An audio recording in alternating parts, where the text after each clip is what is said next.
My daughter didn't thank her grandma in her graduation post because she never helped her.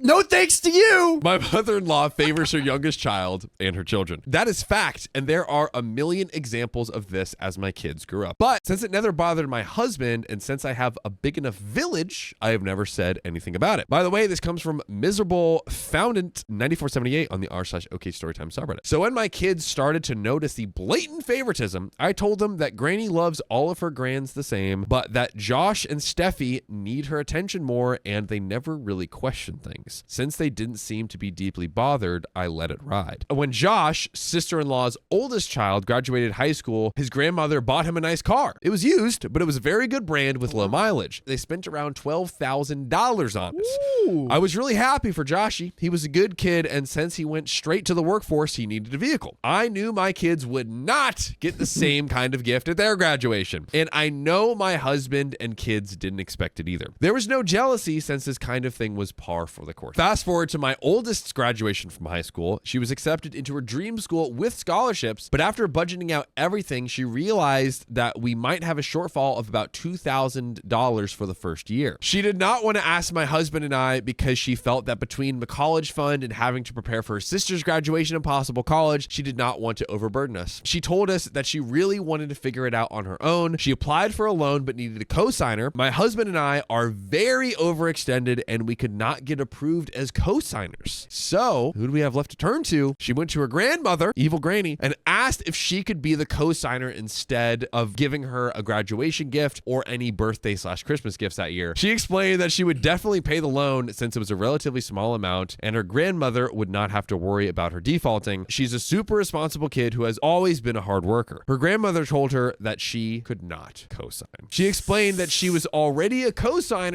on her youngest daughter's car lease and she didn't want the responsibility in case something happened and my daughter couldn't pay for it. My husband told his mom that he would pay it if Lena wasn't able to, but his mom just wasn't comfortable with that and that maybe Lena should stay home and work till she has enough money from school or go to a different school. Oh my gosh. No big deal. Come on. What? Lena went to one of our close family friends who immediately co-signed for her. That is so sweet and beautiful. No questions asked. All is good. Lena graduated early, did a 5+1 program for her advanced degree, and got a really impressive job after graduation. My friends have a pretty large property near where my daughter went to college, and they hosted a big celebration, but space was somewhat limited because they only had a certain number of accommodations available. Lena made her list, and my mother-in-law was not on the invite list. My husband convinced her that this would be problematic. Lena argued that Granny probably wouldn't want to go since she never came to any of her other events. But my husband convinced her to include his mother. Well, mother-in-law said she couldn't make the drive out to the college for the graduation or celebration because she doesn't like to drive too far, and my husband's younger sister couldn't make it. My husband offered to pick her up and she declined by saying long car rides aren't her thing. Side note, she had just gone on vacation a month prior to a spot a little farther than where we are going by car with sister-in-law and her kids. It was fine. Lena obviously didn't care and kind of gave her dad the "told you" grin.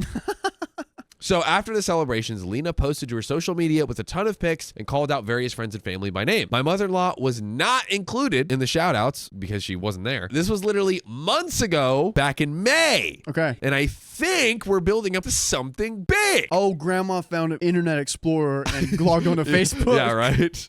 I just got an America Online account. Come on, dude. Sister-in-law recently showed mother-in-law the post, and mother-in-law called husband to ask if Lena was dense or trying to be hurtful since she named my parents, but not mother-in-law. My husband doesn't do any kind of social media, so he was clueless and put her on speakerphone to ask me. Mother-in-law said she was very hurt that Lena seemingly went out of her way to exclude her when she talked about her amazing family and even included people who are not blood relatives, but not her. Well, she said it was rude and mean-spirited, and I told her that Len was probably just thinking about the folks who made it to her party. Yeah, that makes sense. It literally only makes sense. Let me thank someone from the party for being at the party. She points out that she also included some folks who weren't there and excluded her, and excluding her seemed deliberate. I know my kid. She is not going to actively try to hurt anyone. It's not in her nature. So I said, honestly, I don't think she was trying to upset you. I don't think she thought of you at all and really? Why would she? You haven't gone to a single competition, game, graduation, concert, awards ceremony, and you even copped out on her birthday parties many times over the years.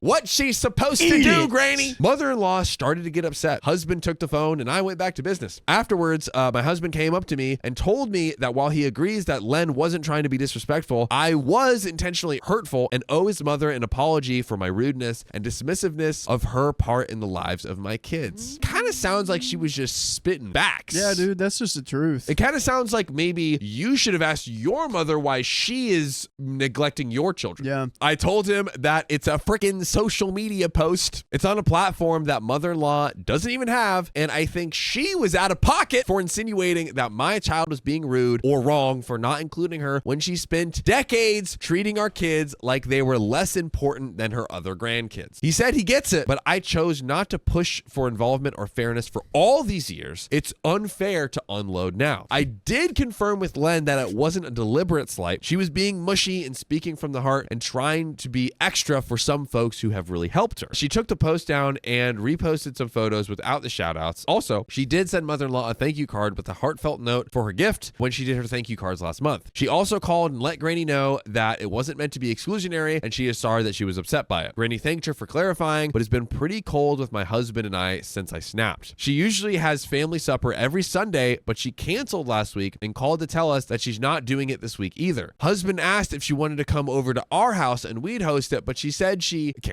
Why can't you take anything? Can't do it. I can't drive. I can't eat. I can't walk. I can't talk. I can't co-sign loans. I can't do anything. Can't take criticism. I can't take criticism. I can't do any of it. Ah. Am I the a-hole? Should I apologize for getting snappy when I've actively made the decision to let the favoritism slide forever? I honestly don't want to apologize because I spoke only the truth, but I also know that I'm sometimes just stubborn for the sake of being stubborn. We have an update, so don't go anywhere. I honestly think that like OP should be like, hey, you know what? I won't go and mess with your mom anymore. It's your turn. You're my husband. You should be standing up for me, your wife. You should be standing up for your daughters. You should be the man of the house. The granny's a real a-hole, but the husband's like... Nah, the husband's just trying to keep the peace.